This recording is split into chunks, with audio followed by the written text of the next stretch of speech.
Hello everyone, I'm Xinxu. Today our group presentation will discuss the article Exploring EAP Instructors' Evaluation of Classroom-Based Integrated Essays. We will introduce this article from 6 aspects: introduction, methodology, analysis and interpretation of the research results, conclusion, critique, and discuss a reflective question at the end. Xinyi will cover the rest of the 4 sections. Well, let's move on to my parts. First of all, we should know what is the integrated writing. It is a writing task commonly found in the language proficiency test like the TOEFL or IELTS. It requires the test takers to read a passage on the given topic, listen to the lecture, and synthesize information from the topic or other sources in the written response. It requires learners to write their arguments and provide evidence to clarify their opinions. So this writing test assesses the test taker's ability to read, comprehend, and modify academic materials. Then integrated information from multiple resources clearly and coherently. They are often used to evaluate test takers' readiness for academic study in the English-speaking environment, and we call it EAP, the English for Academic Purpose Learning Environment. At the advanced education level, university students must be able to capture information, critically analyze it, and produce their ideas. So the researcher realized the importance of the integrated writing for EAP and identified the research gap. That is, there is little concern about how teachers assess the students' integrated writing in the specific classroom context.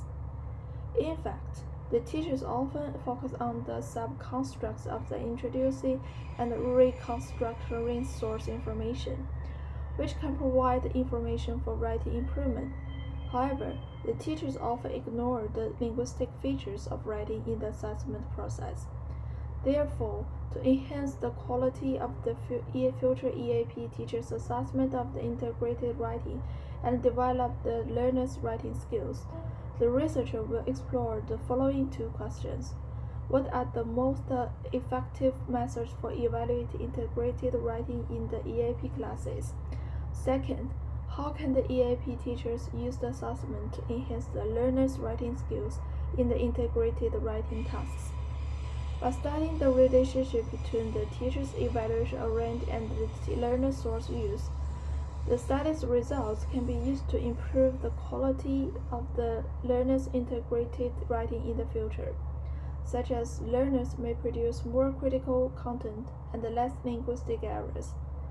The study results will also improve the teacher's evaluation patterns and quality by understanding the student's writing process, where the teacher can notice the learner's writing areas more comprehensive and adjust their evaluation strategies. For the research process, the researchers recruited 6 teachers from the Canadian universities, all with master's degrees in applied linguistics or the TESOL and extensive experience scoring integrative writing such as the IELTS. After the students received the 2-week training reading course on the capturing the key information, each student was asked to complete the 500-word argumentative essay based on the same topic. The researchers selected 48 of the integrated essays, and the scores and the corresponding quantity of these essays are shown in this picture. Next, the instructor moves on to the evaluation stage. Before evaluating many argumentative essays, they evaluated 2 samples representing high and low scores. Then they have to reflect on their annotations of the essay in the simulated recall. After online simulated recall in the Zoom and rubric training sessions, the instructors worked independently to evaluate all 48 essays using the rubric and provide comments on each student's performance for each rubric dimensions, such as content and organization, grammar and vocabulary, and mechanics, to explain what guided their scoring decisions. The above is all I talk about, and next my partner will explain the rest of the part. Hi, I'm Xinyi Zhang. Now, let me introduce the results and summarize them for you. The results of this study are divided into two parts: instructor ratings and score interpretations, and instructor ratings and textual measures of source integration. First, let's take a look at the first part. The author analyzed the comments and identified three aspects of EAP evaluation by the teachers. The first one is the use of source information. Students usually encounter three problems when using source information. The first one is overuse, where teachers pointed out in the comments that students used too much source information and lacked their own viewpoints. The second is lack of support, which refers to students writing papers without sufficient support from source information and only stating their subjective viewpoints. The third is the rhetorical purpose of using source information. For example, teachers believe that students should not use source information to form the opening sentence of a paragraph or introduce a concept. The second aspect is how students reorganize source information. In this regard, teachers generally have a negative attitude towards students' works that simply copy the original text. On the other hand, teachers give recognition to students who rewrite or express source information in their own words. The third aspect is the accuracy of using source information. Teachers found that some students distort or modify the original meaning of the source information in order to make it more in line with their own viewpoints. However, teachers only give low scores in the content and organization section for this, which usually accounts for a small percentage of the paper's overall score. They place more emphasis on citation and reorganization of source rather than the correct use of sources. For the second part, the author used triangulation method for quantitative analysis and explained the analysis results in relation to instructor ratings from four aspects. The first aspect is the quantity of source information used by students. In this study, the number of source information used by students in the paper range from 1 to 13 per paper.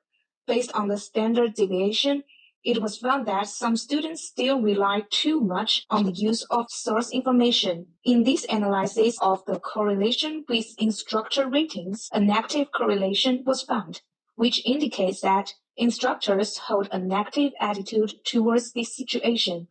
In other words, after exceeding a certain number, the more source information used by students, the lower score they get. The second aspect is the purpose of students using source information. According to data statistical analysis, 68% of the source information was used to support students' personal point of view, but there were still 24% of the source information used to introduce concepts. Therefore, the correlation coefficient between instructor ratings and this phenomenon is negative. Instructors still hold a negative attitude towards this situation and believe that this kind of usage should not appear in the paper. The third aspect is the language organization of using source information. The author found that instructors would give lower ratings to papers that completely copy source information, while papers that used rewritten and summarized source information would receive high scores and good evaluations. The final aspect is the accuracy of using source information. 72% of papers accurately used the source information, but there are still 28% of papers with cases of distortion and misuse of source information. Teachers gave low scores for this issue. Interestingly, only 42% of the teacher comments after the student papers mentioned corrections for this problem. This is also a point that teachers should pay attention to. Now, let's move on to the conclusion part. Firstly, regarding the first research question, the author conducted a qualitative analysis of teacher comments and summarized three aspects of EAP writing assessment that teachers value the most. The first aspect is whether students use source information to support their own ideas. This is the most important aspect for teachers. The second aspect is whether students rephrase and reorganize the original text using their own words when using source information instead of directly copying it. The third aspect is whether students accurately express the meaning of the original text when using scores information without distorting or misusing it to support their own ideas. Secondly, in the analysis of the second research question, the author conducted a quantitative analysis of teacher scores and students' use of source information. By summarizing the data, this author identified the relationship between EAP writing scores and the use of source information. First, excessive use of source information without adequate expression of one's own ideas will lead to a low score. Second, using source information to support one's own point of view will lead to a higher score. Third, rewriting and summarizing the source information will increase the score of the paper.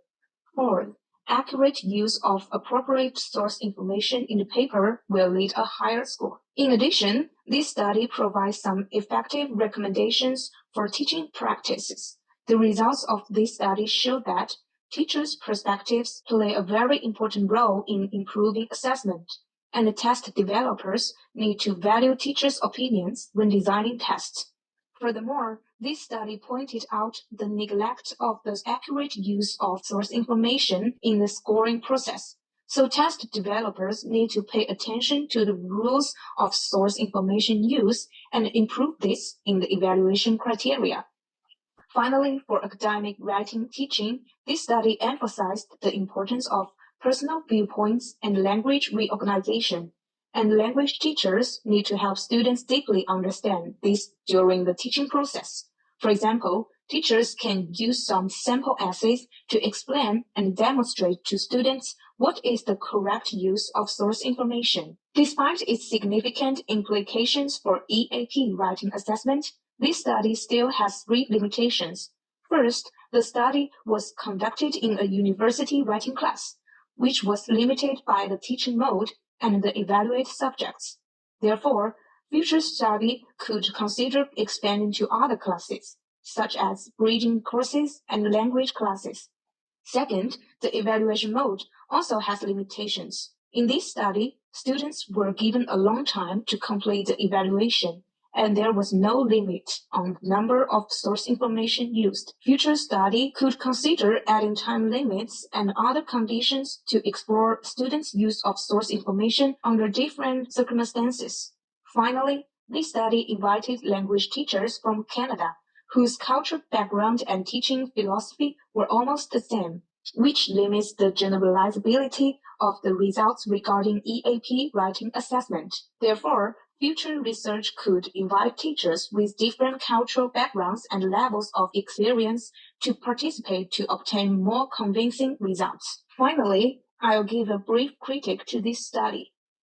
This study has great significance for EAP writing evaluation. It provides language teachers with a model for grading students' use of source information, highlighting the key points and framework that teachers focus on in the grading process.